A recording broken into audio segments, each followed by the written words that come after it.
Hey guys, Sundown here. This is going to be my chapter review to One Piece 951 Rampage.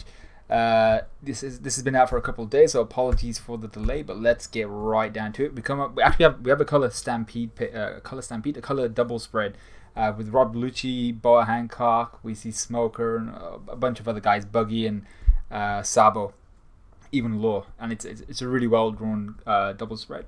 I'm not too sure exactly what it's about though. It's called Stampede Dinner. Is it for a movie? I'm not sure. I don't really keep up with the anime and the movie and stuff like that. Anyway, this chapter it focuses on kind of zooming in on what different members of the crew are doing, different parts of the crew are doing, and then showing their wanted Wano posters essentially. And because Wano is closed off from the rest of the world, they have to hand draw these wanted posters in a very kind of old school Japanese style. So it looked very cool, and we go through that, and then the end of the chapter is where the real shit went down.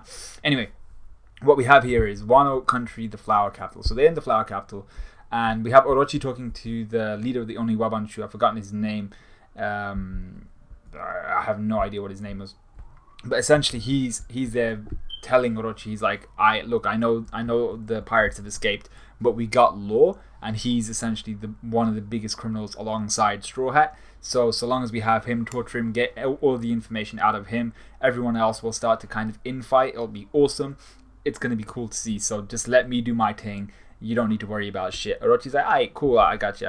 So then he's asking, what's the current state of the capital? What are you doing to make sure that my life is secure, that the capital is safe? So this is where his name is Fukurokuju, the guy. Yeah, some big, long earlobe guy. Fukurokuju. So what has he done to ensure the capital is safe? So the city is on high alert, and they have this group of samurai, essentially high-level samurai within this police force who are known as the Mima Warigumi. And as soon as I read this, I had no idea who the Mima Warigumi were, but I'm very familiar with Rurouni Kenshin, which is a story about essentially Japan during a change in phases between different time periods. I've forgotten which time periods they were. It was like Meiji and something else. But essentially, this sounds like a very, very familiar to another group of samurai who are known as the Shinsengumi. So I read there's a little summary at the end of who the Mima Warigumi were and who the Shinsengumi were. And essentially, the Mima Warigumi were another kind of police force who were essentially overtaken by the Shinsengumi, who were lower class samurai, but they were very, very tactically sound, and they won multiple famous battles, and they helped the people, which was the main thing. So that's why the Shinsengumi were very popular and appear in loads of these mangas. But essentially, the Mima Warigumi are these high-level samurai, this high-class group of samurai who are going around essentially protecting the capital. They're the police force there. So Fukurokuju is essentially telling Orochi that your head is fine, you'll be fine. We then see Sanji and what's her face, the female ninja Shinobu. They're sitting on top of this building, talking about how they can't be in the capital because of their wanted posters haven't gone up, but they also don't want to leave because they see the thousands or the thousand-ish samurai that are within the prison. Shinobu makes the point that we found all the samurai with the mark of the crescent, we've done our job, but they're all gathered in that prison. And here we see that the reason why the prisoners haven't yet been released is because, and you see a conversation between two guards, they haven't been released because they don't want to bring shame to Orochi's name. They can't broadcast to the entire country that the only reason why 1,000 samurai are in prison is because Orochi made a mistake. So even though that's not really the case, that should technically be the case to the populace, just because of what Tonoyasu did. But yeah, so that's why they're not releasing the prisoners. We then see Sanji notice something else. He's like, what are the people over there doing? They're starting to make these sky ships, which are these orbs, which I assume will float along the lake or something like that, because they do have... they'll either float along the lake, or they'll have like a candle in it or something, and they'll actually sail through the air. And they're being made in preparation for the festival that's about to take place. I've forgotten what the festival is called. I think it's the Fire Festival. And apparently it's a festival to mourn the dead in Wano, which is cool. But then we see their wanted posters: Sobastol, owners Sangoro, and Kunoichi Shinobu. So that's all cool. We actually see Beppo's posted there as well. He's known as White Bear. So then we go to the outskirts of the flower capital, north of Ibisu town, where Nami, Frankie, and Kanjuro are. Nami's there, and she sees for the first time, and we see escaped for some reason, Beppo and the two other guys, Penguin and the other dude. Basically, the three key members, well, the three main members that we know of, apart from Jozu. Is that his name, Jozu? No, it's the big guy. These are the three kind of main members we know from the Heart Pirates.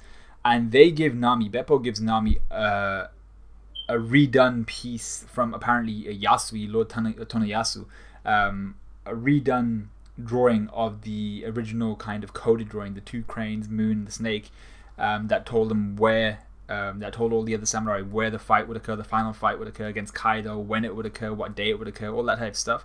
But he's made two minor adjustments. He's put two lines going through the snake's body and tail. And apparently this is an addition to the code made by Tonoyasu. So Nami obviously is like, you know what, there's obviously some sort of hidden meaning to this. I'll pass it on to Kinemon. He will know what it means. But we then see, I thought this was going to be like some sort of double, like this backstabbing moment, like Beppo and the crew would be betraying the Straw Hats. But that's not really what it is. Nami tells him, you can meet us at Amigasa if you need anything. But here we see a small flashback from Beppo and co. And it's essentially... what's his face, Hawkins telling them, he's like, you, Beppo, he's talking to you, and the other two, you guys can get out. If you refuse, Law will kill me, even if it costs you your guys' lives. He's gonna kill everyone at this point in time.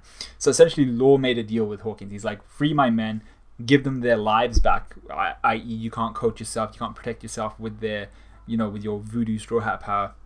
Give them their lives back and let them go, and I will be your prisoner. So that's exactly what happened.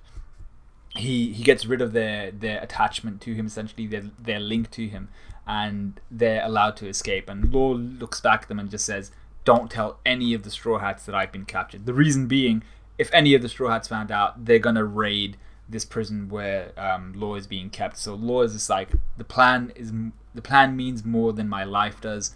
Don't do anything stupid. Don't tell the Straw Hats. Obviously, the Heart Pirates are just like, this is not something we can do, so they're not going to tell the Straw Hats, but they say right at the end of their bit that they feel bad that they value the life of their captain over the plan, which is good. That's what crewmates should do, and I'm hoping they do something crazy to free Law, but I'm hoping they also don't put the plan in jeopardy. So we're still in Ibisu town, where we see Kanjuro crying about Tonoyasu, and he's like, I will take his body, I will bring his body to Kuri, and they'll hold a proper memorial service for him and everything like that. And all the villagers are crying, but obviously they're laughing because of the nature of the smile fruits, which rob them of their emotions, their negative emotions, essentially. So then we see Frankie, Nami, and essentially Kanjuro. They're gonna make their way downtown, walking fast, all that stuff. So we see their wanted posters put up as well. Actually, we see penguins as well. That's pretty cool. We go back to the flower capital, and now it's en route to Kuri. So we see here Robin, Usopp, and Brook, and they're essentially boarding a ship to go towards Kuri, and they have Otoko with them. And we see here that everyone's being investigated to see if they are the people who are drawn in the wanted posters. And Usopp in his wanted poster looks dope. Like, if that was Usopp's design, that would be sick. He just looks so cool with the sharp eyes. With a more jagged facial structure and a sharper chin and sharper jawline. He looks awesome. But we see Brook essentially behind Usopp and Robin, and they're just like double chin themselves up to disguise themselves, and I thought that was pretty funny. And they're allowed to essentially escape real quick because everyone can see Brook behind them. They think that they're being haunted. We're told here, and this is like for everyone who's even borderline emotional, they'll be like, oof, that's a little bit cray-cray. But we're told that here Brook is in possession of Otoko, and she cried herself to sleep. So obviously, having witnessed her father just be brutally murdered in front of the whole country, she's obviously not in the best state, and Robin's there taking care of her, holding her as if she was her own child. We then go to Kuri, the southwestern abandoned port, where we see that Ashura Doji has gathered ships from around the country, ships that Kaido has destroyed the crews of, and he's left their ships to wander around Wano. Ashura Doji has been going around collecting these ships so that he can use them at any point in the future. And he says that we can now, thanks to these ships, we can transport thousands of soldiers to Onigashima whenever we want. We get a funny moment here where Inuarashi and Kinemon are just like, yo, we didn't realize he had a brain that could like actually foresee this kind of future, but they're complimenting him on his good work. We then go to the end of the chapter, Onigashima. This is the cray part. So loads and loads of sweets are being made for Big Mom. She's chomping them down. We see King there. The three calamities are there: Jack, King, and Queen. And they're just looking at Big Mom like, holy shit. You see Jack with his like face completely serious. He's looking at it like, holy shit, this is Big Mom. Like, what the frick are we doing in possession of Big Mom? She's there eating as if like nothing's the matter. And Queen's really pissed off at King because he's like, you knocked her off a ship into the water and stuff like that, but you did a half-assed job. You should have made sure she was dead, even though I'm not really sure what more you could have done, considering she washed up ashore probably 100 miles away or something like that.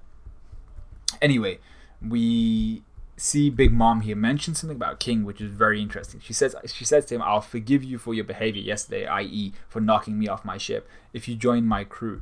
And then she mentions a really, really key part. She says there are 3 races still missing from Whole Cake Island and everything there. There are 3 main races which are not present within her country, and that's kind of her dream, to have all the races within her country. And one of those races was supposedly extinguished from history, like they just all died out somehow.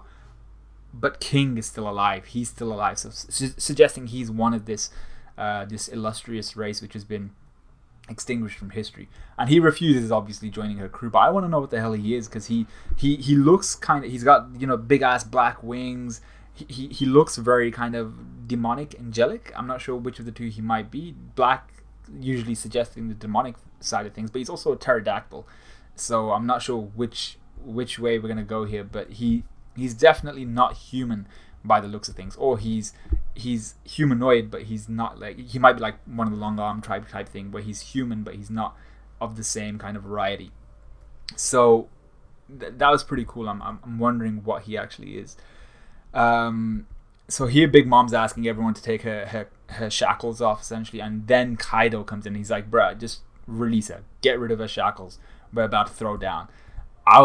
So this was crazy. So you see this double spread here with Kaido and Big Mom.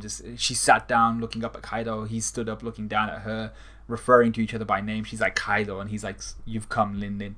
I was like, yo, shit, it's gonna be crazy. Kaido tells once again his subordinates, he's like, take off her shackles. She's there saying it's been decades since they've probably last fought or even seen each other. She summons Napoleon, and then he tells her straight. He's like, I told you I was going to kill you if you came to my island. She says something which reminds me of actually Brooke. She says, as if there's a fool that would just come to be killed, reflecting kind of what he said, which was as if I would take the drawings of the poneglyph just to see myself die. I wouldn't do it with the idea that I was gonna die. I've got something else planned. So they clash, the skies split, you see this black lightning shooting out from Onigashima, essentially Conqueror's Haki clashing, and you see Queen shitting his pants. You see everyone in Onigashima shitting their pants, apart from Jack and King, who don't seem to be that they're not that type of character. But I want to know how this is gonna turn out. If Kaido and Big Mom are fighting already, surely they're not gonna KO each other here. There has to be some sort of conclusion or some sort of impasse they'll reach where they'll figure out, you know what, we have a common enemy here, Law, Luffy, Kid. Let's just get rid of these pests first, and then we can kick each other's asses all day, do whatever we want. But that was the end of the chapter, essentially. I really enjoyed it. I thought it was good. I thought it ended really well. The rest of the chapter was kind of bland, going through everyone and just seeing where they were. Seeing what Law did, we kind of knew he would do something like that. But other than that, nothing much more really happened apart from the fact that the Yonko was starting to kick off. But that's the end of the chapter. Let me know what you guys thought of it. Let me know what you guys thought of this review. Like, comment, subscribe, all of that good stuff. And I'll see you guys in a bit.